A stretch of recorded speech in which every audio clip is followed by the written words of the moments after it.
Mi nombre es Luis Eduardo Zuna Álvarez y el día de hoy vamos a ver el tema de cuidados posquirúrgicos cardíacos y síndrome de bajo gasto cardíaco. Bueno, el manejo de un paciente posoperado de cirugía cardíaca requiere de un amplio conocimiento tanto de la función pulmonar y la cardiovascular y la interacción que existen entre estos dos sistemas. Es importante hacer una revisión tanto de la historia pre e intraoperatoria, incluyendo el análisis detallado de todos los estudios, lo cual le permite al clínico idear un plan personalizado a las necesidades del paciente. Y el manejo postoperatorio va a comenzar primero con el examen físico, la revisión de los parámetros tanto respiratorios y hemodinámicos, así como una radiografía y estudios de laboratorio básico. Bueno, en la cuestión respiratoria hay que tomar varias particularidades relacionadas con la edad pediátrica. Hay que tomar en cuenta que en los lactantes va a haber una mayor susceptibilidad a la insuficiencia respiratoria, dado que estos tienen menor reserva que los niños mayores. También tienen un radio de compliancia de pared torácica pulmón relativamente alto. Esto se traduce como una reducción del volumen final expiratorio y con una predisposición a telectasias y a mayor mezcla venosa pulmonar. También el lactante es menos capaz de mantener un volumen tidal adecuado cuando se somete a una mayor carga respiratoria. La caja torácica también del lactante es muy compliante, por lo cual es una desventaja mecánica y tienen una mayor predisposición a la obstrucción de vía respiratoria superior. Bueno, también hay que tomar en cuenta que al exponer al organismo a la bomba de circulación extracorpórea estamos hablando de materiales que son ajenos al organismo. Por lo tanto, ocurre cierto grado de bioincompatibilidad. Esto, aunado a la lesión por isquemia y reperfusión, va a aumentar la permeabilidad vascular con un aumento del agua extravascular que lleva a un edema intersticial pulmonar. También existe cierto grado de daño al epitelio alveolar y edema que disminuye tanto la disponibilidad de surfactante, así como cierto daño también a los neumocitos tipo 2 que va a todavía contribuir más a la disminución del surfactante. Todas las lesiones que tengan un aumento del flujo pulmonar también van a contribuir al edema pulmonar y a la disminución de la complianza. Y también la resistencia al flujo de aire que puede llegar a ocurrir, por ejemplo, en casos donde hay un edema o una obstrucción importante de la vía aérea superior después de extubar al paciente, en el caso de pacientes que tengan una sedación o analgesia excesiva, que puede disminuir el tono de los músculos orofaringios, que también pueda llegarnos a dar un compromiso de la vía aérea superior, así como en casos también de lesiones de vía aérea inferior, que puedan generar cierta compresión de las vías aéreas inferiores, sobre todo las más pequeñas, y cierto grado de obstrucción también que nos pueda llegar a dar un volumen pulmonar disminuido, que a su vez nos dé diafragmas que se tiendan a aplanar y a la larga pues nos va a reducir la capacidad ventilatoria, ¿no? Bueno, hay que saber que cualquier proceso que afecte de manera primaria el alveolo nos va a dar una alteración en el gradiente alveolar arterial de oxígeno, lo cual se va a traducir como una alteración en la oxigenación. Por poner algunos ejemplos y su posible manejo, en el caso de una enfermedad de parénquima pulmonar, pudiéramos utilizar oxígeno suplementario. En el caso de que haya un aumento del agua extravascular pulmonar, pudiéramos utilizar o valernos del uso de diuréticos. Y en el caso de que haya unidades pulmonares atelectásicas, pudiéramos utilizar la presión positiva al final de la expiración. Otra complicación muy común es el quilotórax, el cual se llega a dar por lesión del conducto torácico o de los canales linfáticos asociados. Dentro de las manifestaciones clínicas que vamos a ver en estos pacientes, van a presentar estrés respiratorio, así como alteración en la oxigenación y la presencia de líquido pleural, el cual se va a ver de características blancas y lechosas. Podemos mandar a estudiar este líquido. Lo tradicional o lo clásico es que haya un aumento de triglicéridos mayor de 110, celularidad mayor de 1000, con predominio de linfocitos y kilomicrones. Aquí es importante mencionar que como muchos de estos pacientes en el momento que lo presentan se encuentran en ayuno, por lo general el diagnóstico se hace de manera retrospectiva. Esto quiere decir, vamos a ver una mejoría de los síntomas del paciente cuando se eliminan los triglicéridos de cadena larga y se sustituyen por triglicéridos de cadena media en la dieta, o cuando se llegan a dar o se llega a la alimentación por nutrición parenteral, cuando vemos que estos síntomas o la cantidad de líquido que está drenando, ya sea que disminuya o desaparezca. Otra complicación muy común es la parálisis diafragmática, la cual por lo general se va a dar por una lesión del nervio frénico, también secundario al proceso quirúrgico. Esto es más común que lo detectemos al momento de que los pacientes fallan al momento de extubarlos, y pues se van a presentar con esta dificultad para la extubación, aunado a retención de CO2, aumento del trabajo respiratorio, y se puede observar una elevación del hemidiafragma en la radiografía. Por lo general se requiere un estudio confirmatorio como el ultrasonido. Y por último, la presencia de hipercapnia, que nos puede ser resultado ya sea del aumento del espacio muerto, o cualquier alteración en el radio de la ventilación-perfusión, o cuestiones tanto que limiten la perfusión del pulmón como que disminuyen la capacidad de eliminación de dióxido de carbono, ¿no? Esto también nos menciona que el aumento del espacio muerto puede darse secundario al aumento de la presión positiva, que llegamos a utilizar de repente en este tipo de pacientes, que nos va a dar una disminución en la perfusión pulmonar y por lo tanto nos va a dar una retención de CO2. En la cuestión cardiovascular hay que tomar en cuenta que hay varias situaciones que nos van a alterar la función del miocardio. Invariablemente va a haber cierto grado de disfunción sistólica, la cual va a estar dada por mediadores inflamatorios, los cuales están inducidos por la exposición a la bomba de circulación extracorpórea, así como una lesión por isquemia de reperfusión, la isquemia dada por la aplicación de la solución cardioplégica en el quirófano, así como la subsecuente lesión desencadenada por la reperfusión de estos tejidos. Hay que tomar en cuenta que los lactantes tienen menor reserva miocárdica y también con menor depósitos intracelulares de calcio. Esto no se traduce como un miocardio que es menos compleante, tiene menor respuesta a los fluidos y a los inotrópicos y que también es más susceptible a la poscarga. También hay que tomar en cuenta el tipo de abordaje quirúrgico y la disfunción ventricular que pudo haber existido antes de la cirugía, la presencia de arritmias como la taquicardia tópica de la unión y los bloqueos. También existe cierto grado de aumento de la reactividad pulmonar y alteraciones en las resistencias vasculares sistémicas y la presencia de tamponade cardíaco, que nos puede llevar a hipotensión y paro cardiorrespiratorio. Este se define como una acumulación de fluido o aire en el espacio pericárdico y va a aumentar la presión a nivel de pericardio, disminuye el retorno venoso hacia los lados derechos del corazón. Por lo general se presenta en las primeras 24 a 48 horas.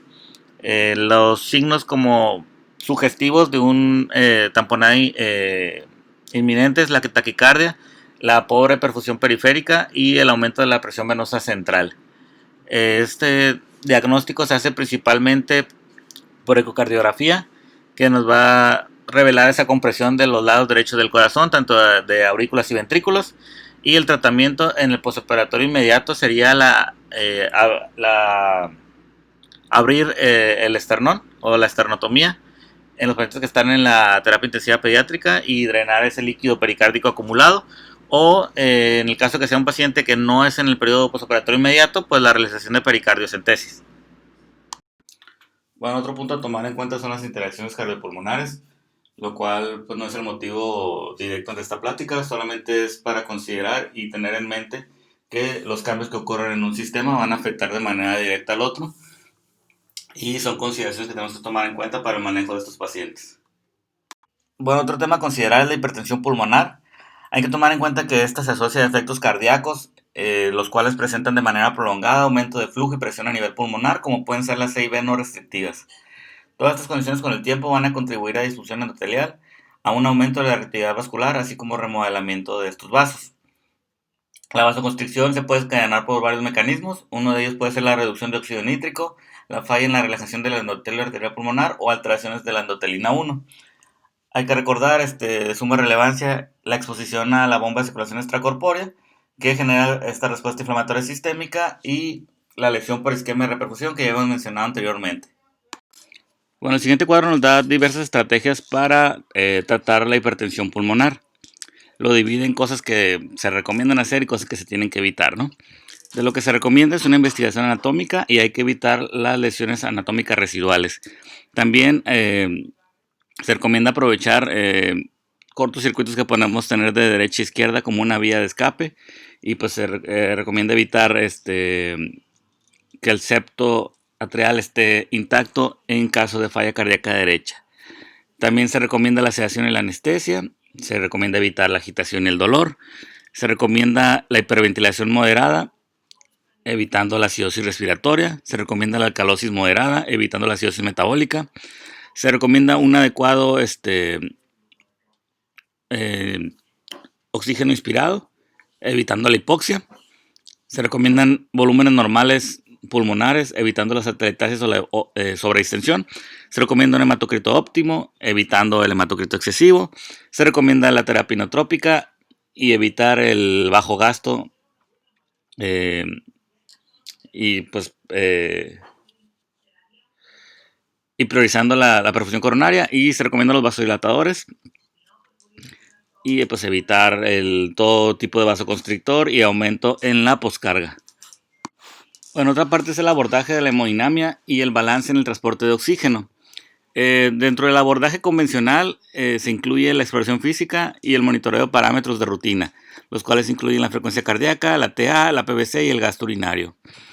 Realmente los estudios no han demostrado una correlación entre la estimación basadas en este abordaje convencional y de las estimaciones o mediciones directas. Por lo tanto, si tenemos otros métodos para monitorizar al paciente que sean más específicos, hay que utilizarlos. También existe poca o pobre correlación entre la resistencia vascular sistémica y el gasto cardíaco con la exploración de los pulsos periféricos, llenado capilar y los gradientes de temperatura. La PVC, pues ya sabemos que no es una medida del llenado ventricular. Y los determinantes de este llenado ventricular son directamente la presión diastólica transmural, que es la diferencia de la presión ventricular diastólica y pericárdica, y la compliancia ventricular.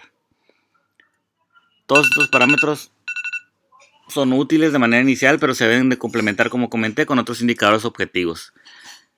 La oximetría venosa central pues es una forma de darnos una valoración general del balance en el transporte de oxígeno, el uso de oximetría cerebral donde se encuentra disponible y el uso de un catéter arterial pulmonar, que ya sabemos que pues es un método bastante invasivo, que no se recomienda de rutina en pacientes en terapia, pero pues es otra opción, ¿no? Que a pesar de que no se utiliza de manera convencional, pues existe, ¿no? Y hay que tomarla en cuenta. Bueno, entre el mantenimiento de la oxigenación tisular hay que recordar el concepto de choque, que se define como la entrega inadecuada de oxígeno según la demanda o una alteración en el balance de transporte de oxígeno. Hay varios factores involucrados, los cuales nos puede llevar a que estos pacientes presenten datos de choque, los cuales incluyen la respuesta a la bomba, fiebre, catecolaminas endógenas y exógenas, respuesta metabólica a la cirugía, el paciente que está despierto o alerta y la ventilación espontánea. El objetivo principal en estos pacientes es disminuir la demanda metabólica. Entonces son pacientes que igual tenemos que controlar la fiebre, tienen que estar correctamente sedados e idealmente en las primeras horas, dependiendo también de la cirugía obviamente y en específico, pues mantenerlos con ventilación mecánica mientras las demandas metabólicas sean elevadas. Igual y con esto con el fin de disminuir la carga respiratoria, ¿no? También hay que tomar en cuenta que los pacientes que puedan tener, en caso de que presenten anemia o niveles bajos de hematocrito, pues van a tener también una alteración en la entrega de oxígeno, ¿no? Y en aquellos pacientes que tengan una poscarga excesiva que supere la hipertrofia ventricular compensatoria, pues va a disminuir el gasto cardíaco, a pesar de que el corazón pues se encuentre en teoría en condiciones adecuadas. Bueno, hay que recordar también que se puede dar un bajo gasto posterior a la cirugía, que puede ser de índole sistólica como diastólica. Hay que recordar que la función diastólica es la habilidad del ventrículo de recibir sangre a baja presión y está determinada por el proceso de relajación activa y las propiedades elásticas pasivas del corazón. La disfunción diastólica se refiere a una anormalidad en la extensibilidad diastólica, llenado o relajación del ventrículo. Ya en el caso de la función sistólica, esta se refiere a la contractilidad, siendo la habilidad intrínseca del músculo cardíaco de acortarse y generar fuerza independientemente de los cambios en el volumen. La disfunción sistólica específicamente se caracteriza por una reducción en la fracción de eyección y el volumen de contracción, con la consecuente elevación tanto de la presión diastólica al final de la diástole y el volumen. Bueno, tenemos un arsenal importante de agentes vasoactivos. Hay que recordar que la elección de estos agentes se va a basar en la disfunción cardiovascular subyacente, así como en la función de la capacitancia venosa y las resistencias sistémicas vasculares y pulmonares. Por mencionar los de uso más común, tenemos a las catecolaminas, incluyendo epinefrina y norepinefrina, la dopamina, que pues ya prácticamente está en desuso, pero sigue siendo una opción válida en caso de que no tengamos algún otro agente, la dobutamina, la milrinona, que tienen un efecto vasodilatador agregado que en ciertos casos también de hipertensión pulmonar nos pudieran llegar a ayudar, el nitroprusiato, la nitroglicerina y la vasopresina. Bueno, en la cuestión neurológica hay que considerar que muchos de estos pacientes, al ser cardiópatas, tienen ciertos problemas de índole genética sindrómica, que pueden ir ligados también a la presencia de la cardiopatía.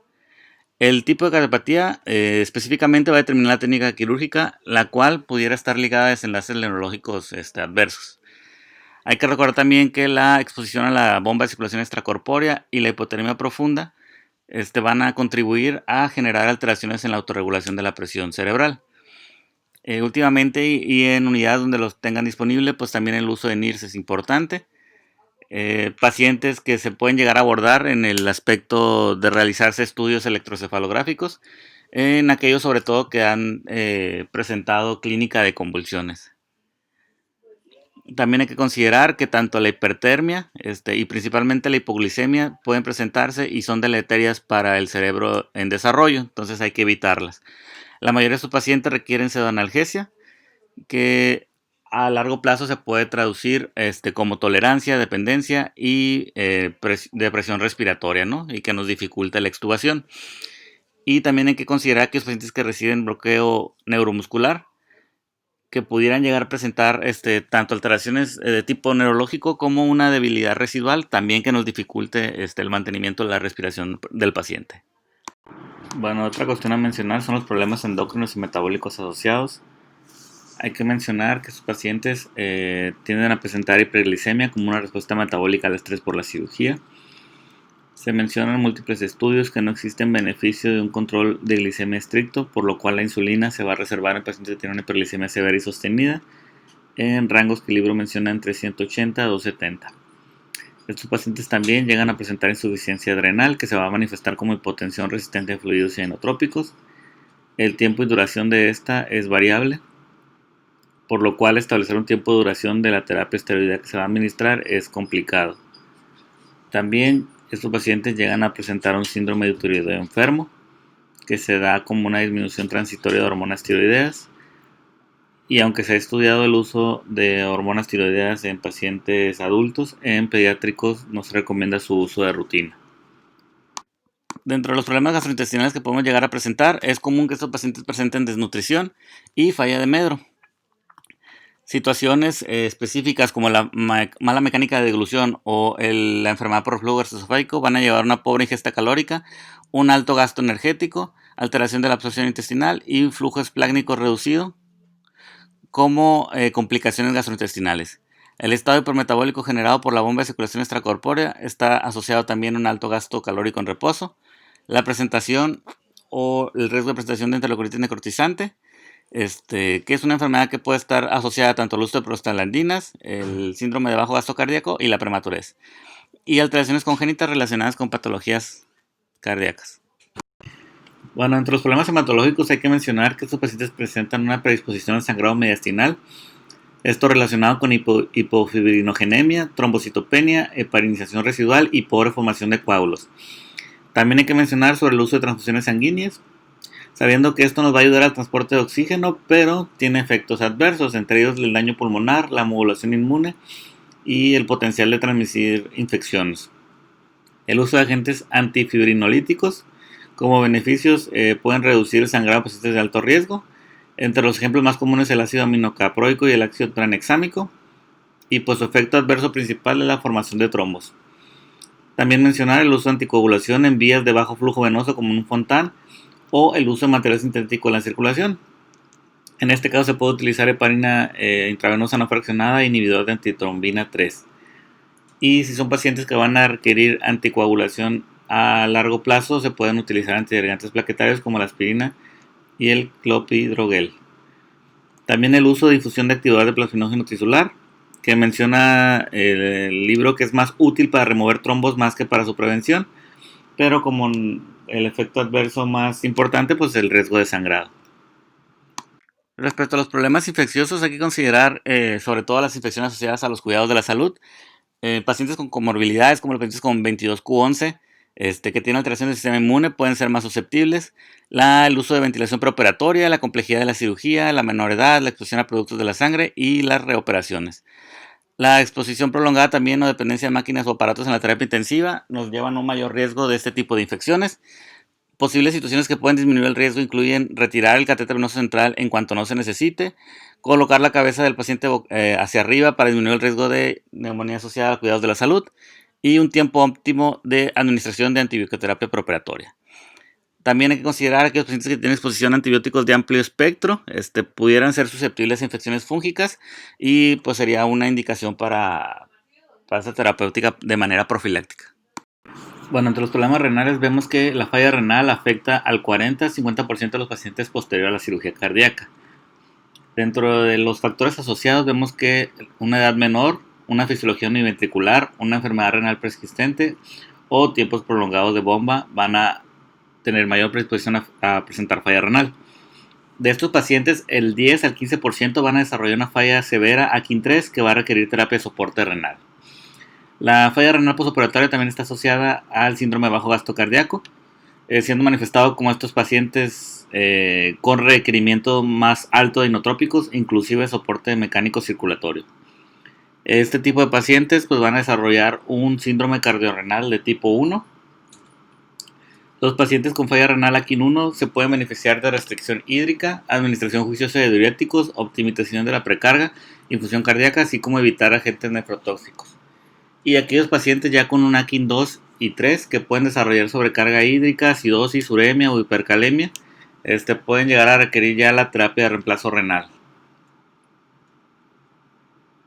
Bueno, a continuación vamos a hablar un poco del bypass cardiopulmonar.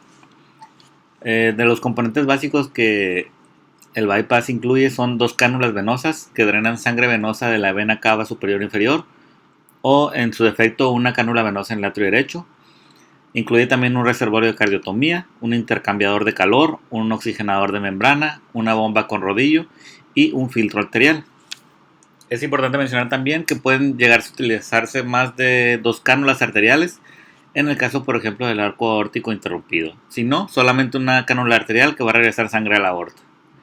Se trata de cierta manera de disminuir la cantidad de tabuladuras para disminuir la exposición a tejido extraño. Y también se utiliza una solución primer que genera hemodilución importante. Está más acentuada en los neonatos que debemos de tomar en cuenta. Y el uso de heparina también para prevenir la formación de trombos. Dentro del procedimiento, lo primero a realizar pues, es la disección del mediastino y el timo de manera subtotal para permitir la visualización de las estructuras. Y una vez que se logra esto, se conecta a la bomba de circulación extracorpórea y se puede interrumpir la ventilación mecánica. Esto para permitir el colapso pulmonar y poder realizar la cirugía. Con el intercambiador de calor que habíamos mencionado anteriormente, se va a disminuir la temperatura del paciente. Esto con el objetivo de disminuir las necesidades metabólicas y el consumo de oxígeno. Es importante mencionar que se utiliza un dispositivo que se llama AlphaStat, que permite mantener el pH en 740 a pesar de la hipotermia, ya que si no se utiliza, el paciente pues, va a tener una tendencia a la alcalosis. También después de ya realizar el procedimiento, se recalienta al paciente y se retira el bypass cardiopulmonar. Y lo siguiente a realizar pues, es la corroboración de la reparación quirúrgica. Aquí el cirujano pues, se puede valer de varias herramientas, como el uso de la ecocardiografía, valorar pues, el llenado ventricular y sus presiones, así como las saturaciones de oxígeno en varias tanto cavidades o cámaras, como en los vasos. Y es importante mencionar también el uso de protamina, que se utiliza para revertir el efecto de la heparina utilizada, y el uso de hemocomponentes para controlar sangrado después del procedimiento, ya que hay un consumo y activación de plaquetas y también secundario a la hemodilución que ya habíamos mencionado. Bueno, a lo largo de la plática hemos estado hablando del uso de bomba de circulación extracorpórea. Es importante mencionar que a pesar de los avances que ha habido en el uso de esta técnica, el daño a órgano blanco y la disfunción neurológica sigue siendo un reto importante. La comprensión del proceso inflamatorio desencadenado por la circulación extracorpórea pues, ha llevado a estrategias intraoperatorias para minimizar dichas respuestas. Y es importante conocer que la exposición de la sangre al circuito de circulación extracorpórea va a inducir una respuesta inflamatoria sistémica compleja con activación de múltiples vías celulares y humorales interdependientes. Bueno, dentro de la respuesta inflamatoria a la circulación extracorpórea vemos que existe la activación del factor 12, que incluye tanto la calicreína, la trombina y las bradicininas. Todo esto lleva a la conversión de plasminógeno a plasmina, que posteriormente lleva a fibrinolisis, activación del sistema de complemento, activación de complejo de activación de membrana, que lleva un desequilibrio osmótico y químico, con la consecuencia final de edema celular y apoptosis. También hay que tomar en cuenta la estimulación de la expresión de leucocitos y plaquetas de proteínas de adhesión, que van a generar oclusión vascular, disminución de la producción de órganos e isquemia. También la activación del sistema de coagulación. Esto va a aumentar la producción de citocinas y quimiosinas por el sistema de complemento, así como la producción de radicales libres, disminución de la liberación de óxido nítrico y aumento de la exocitosis de mediadores histotóxicos, amplificando la respuesta inflamatoria. En resumen, existe esta respuesta inflamatoria, la cual lleva a la producción de citocinas, la cual lleva a daño endotelial, isquemia de órganos, edema celular y al final a una falla multiorgánica. Dentro de la respuesta fisiológica a la bomba de circulación extracorpórea, tenemos alteraciones en la coagulación, los pacientes pediátricos también mayor riesgo de hipoperfusión, también la exposición a tiempos mayores al uso de bomba de circulación extracorpórea, el uso de flujos bajos o arresto circulatorio que también generan problemas al paciente pediátrico y tanto susceptibilidad de daño a órganos como mayor hemodilución. Dentro del daño específico a órganos tenemos el daño pulmonar, que se va a dar por medio de daño a la barrera endotelial y vasoconstricción pulmonar, así como la lesión por reperfusión que hemos estado mencionando. En la cuestión cardíaca, la isquemia, el trauma quirúrgico, la lesión por reperfusión, el efecto neutrópico negativo de las citocinas y la fuga capilar por la cardioplegia. A nivel renal, la inmadurez que predispone a la lesión renal en pacientes sobre todo recién nacidos y lactantes, y la activación del eje renina-angiotensina con vasoconstricción y retención de líquidos. A nivel cerebral, la lesión por hiperfusión, edema cerebral, lesión por falta de flujo y arresto circulatorio con hipotermia profunda. En el caso hematológico, la hemodilución e hipotermia, así como niveles bajos de antitombrina 3, que le genera una resistencia a la heparina, la fibrinolisis y el consumo de factores de coagulación y sangrado. Y en lo metabólico, la liberación de catecolaminas, vasopresina, cortisol y otras hormonas endógenas con resistencia a la insulina. Bueno, por último toca mencionar el síndrome de bajo gasto cardíaco. Este se refiere a la reducción en el gasto cardíaco que puede ocurrir posterior a la circulación extracorpórea en la corrección de una cardiopatía congénita. De manera general no existe un criterio diagnóstico específico, pero sí una serie de alteraciones hemodinámicas y fisiológicas que deben alertarnos de su presencia. Una variedad de estrategias para su manejo incluye la optimización de la precarga, optimización del inotropismo, la disminución de la poscarga, la ventilación con presión positiva y en casos extremos el soporte mecánico circulatorio. Es importante un reconocimiento temprano y su intervención, ya que tiene un impacto significativo en la morbilidad y mortalidad de estos pacientes. Bueno, respecto a su incidencia, se menciona que en el 25% de los pacientes en el periodo postoperatorio, entre las primeras 6 a 18 horas, presenta una disminución del gasto cardíaco menor a 2 litros por minuto posterior a la admisión a UCI. Bueno, entre las causas hay que recordar que el síndrome de bajo gasto cardíaco es generalmente multifactorial. Puede ser resultado de una falla ventricular tanto derecha o izquierda, o univentricular en el caso de los pacientes que tengan malformaciones congénitas de ese tipo. Y también puede ser dado por disfunción tanto sistólica como diastólica. La disfunción ventricular se puede exacerbar por una inadecuada precarga o alteraciones en la poscarga de los dos ventrículos. Y la función ventricular se puede alterar ya sea por una sobrecarga de volumen o presión, como en el caso, por poner los ejemplos, de un shunt intracardíaco o en la presencia de válvulas estenóticas. Y no hay que olvidar las alteraciones secundarias al uso de la circulación extracorpórea. Bueno, respecto a monitoreo y diagnóstico, hay que recordar que la clave se encuentra en reconocimiento rápido y a tiempo en el postoperatorio inmediato para poder minimizar sus efectos. Hay que recordar también que la valoración de parámetros clínicos, que era lo que mencionábamos en las diapositivas anteriores, la frecuencia cardíaca, la TA, es de utilidad. Más sin embargo, no hay que olvidar aquellos parámetros que son medibles, ¿no? Y son más objetivos, ya que sabemos que existe variación entre estas variables. Bueno, respecto al manejo hay que recordar que existen una serie de estrategias para minimizar los efectos del síndrome de bajo gasto cardíaco. Entre estas se incluye la optimización de la precarga ventricular, los medicamentos vasoactivos, la ventilación mecánica y el soporte circulatorio mecánico. El tiempo óptimo de estas intervenciones, como ya mencionamos, va a disminuir el daño por isquemia y el riesgo de falla orgánica.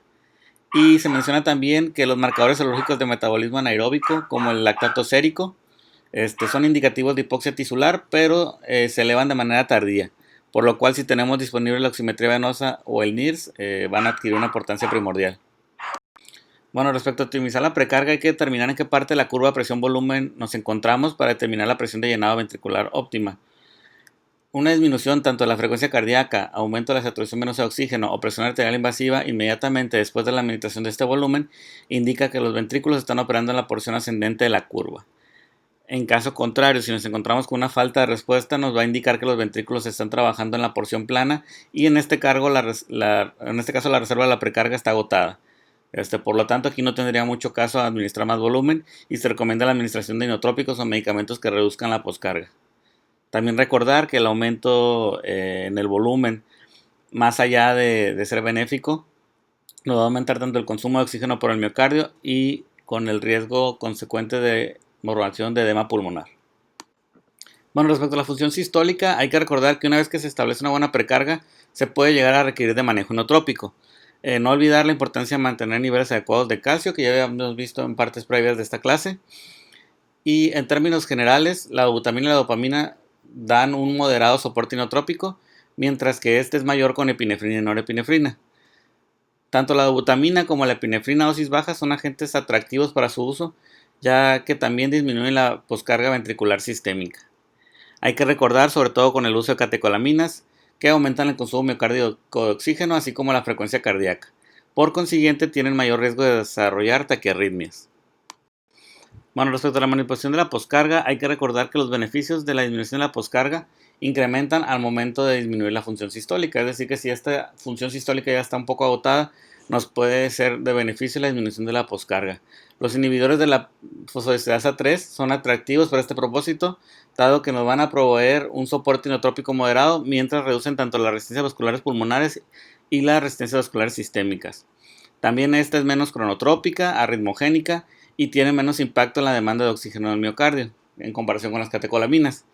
Y otros agentes que se pueden llegar a utilizar incluyen los liberadores de óxido nítrico como el nitroprusiato y la nitroglicerida y los bloqueadores de canales de calcio. Bueno, respecto a la terapia vasopresora, hay que mencionar que la paresia vasomotora se caracteriza por una disminución patológica en el tono vascular que incrementa tanto la capacitancia venosa como las resistencias vasculares sistémicas.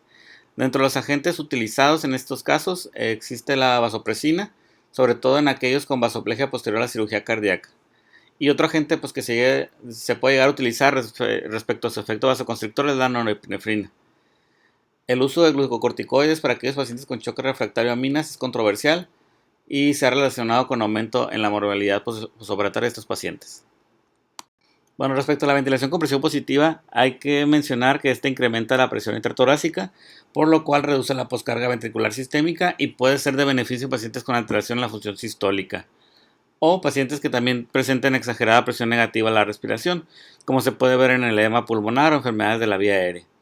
Otro beneficio es la descarga de los músculos respiratorios cuando el gasto cardíaco es limitado. ¿Esto qué quiere decir? Que se va a disminuir el trabajo o el gasto metabólico a nivel respiratorio, lo cual pues, nos puede hacer que se pueda redistribuir el flujo sanguíneo a órganos vitales como cerebro y miocardio, ¿no? Sobre todo hablando cuando este gasto cardíaco está disminuido. Bueno, otro soporte a mencionar es el soporte circulatorio mecánico. Se debe considerar el uso de ECMO cuando todas las medidas anteriores han fallado. El síndrome de bajo cardíaco progresivo es la causa de 36% de las canulaciones a ECMO posoperatorias. Y la supervivencia de estos pacientes es del 41 al 49%. Tanto la hipoperfusión orgánica, falla orgánica o falla renal contribuyen a la mortalidad y morbilidad asociada al uso de ECMO. Bueno, a continuación les dejo un diagrama de flujo que en términos generales resume todo lo que hemos estado platicando, tanto de los efectos que van a ocurrir por el uso del bypass cardiopulmonar, las consideraciones respecto al quirófano, las cuestiones del paciente como una cardiomiopatía o falla cardíaca preexistente previo a la cirugía, o la presencia de lesiones residuales o no diagnosticadas previo al quirófano. Todo esto dándonos como resultado el síndrome de bajo gasto cardíaco. Bueno, de mi parte es todo. Anexo bibliografía. Muchas gracias.